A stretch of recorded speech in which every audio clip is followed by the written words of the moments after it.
Hi there.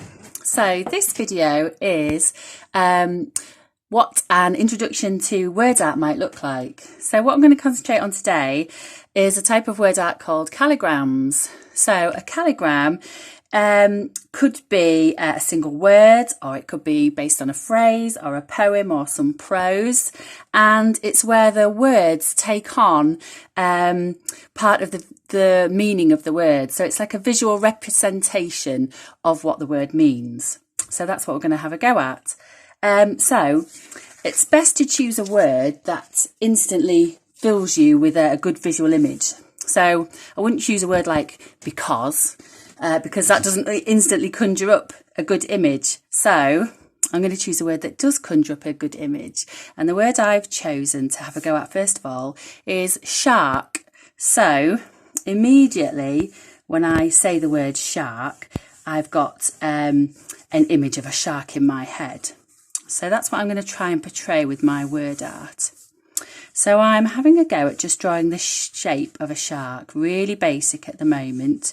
Get a rough outline of what I think a shark might look like. And of course I could do a bit of research on this to get it just right. Okay, so there's my basic outline of my shark. And now I'm going to have a go at fitting the word shark within this little frame. So I have had a little practice at this before and done it I've had a few goes. So let's have a go. So I'm going to put the S here at the beginning of the shape, and I'm going to have the curve of the S as the shark's mouth. And you can see I'm using lots of lines going over and over till I can get it just right. So there'll be a little bit of rubbing out to do afterwards.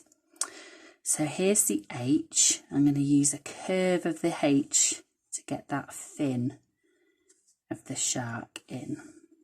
Okay, now the A, to make room for the A up here. That's going to be that sort of, is it dorsal fin at the top that we all think of when we think of the word shark. And then the R is going to take us down to the tail. And then the K is going to be the shark's tail. So once I've had a little go and got my pencil lines just as I want them, then I'm going to move on to some pen. And I'm going to use a normal black felt tip pen, so a water soluble one, and you'll see why afterwards. So I'm going to go over my lines that I'm happy with.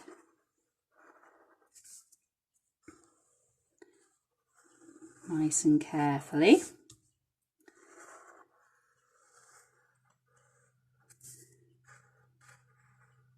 Right down to the tail.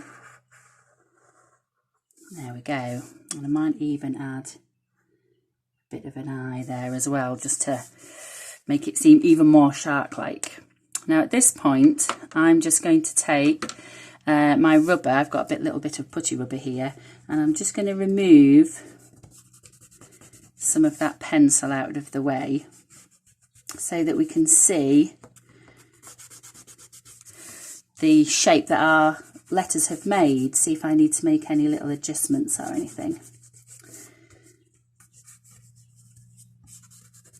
So there we go. Yes, so we're definitely getting the shape of the shark there. I might just extend that part of the S down a bit further to almost create the sort of back of the shark. Might do the same with the H there a little bit too. Okay. And then the next step I'm going to take to make it seem even more shark-like is I'm going to add a little bit of water with a paintbrush. And because I've used a water-soluble pen, just a normal black felt tip pen, when I add a little bit of water, some of the ink is going to bleed out into the water and create a kind of watercolour effect, which would be very handy, seems as we have got an underwater creature. And it's going to add a bit of that grey colour that we need for a shark as well. And I think it'll just help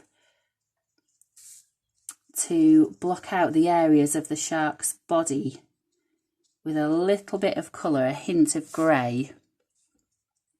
so we can see what's supposed to be the shark. There we go, and the tail. I love using this technique, adding water to ink pens. I find it really effective and really fun. We can get really great results with children's work in this way. Even when they're not too happy with the drawing, we can use this technique and it really just adds a little something. So there we go, there's my word art, my calligram of the word shark. So we can see how that one would work. And there's lots of different ways that you could do it as well. Here's one I've done earlier. This one is the word drip. So we can see we've got lots of water dripping down. And I've used the inside of an envelope here as well because I liked the blue pattern in the background.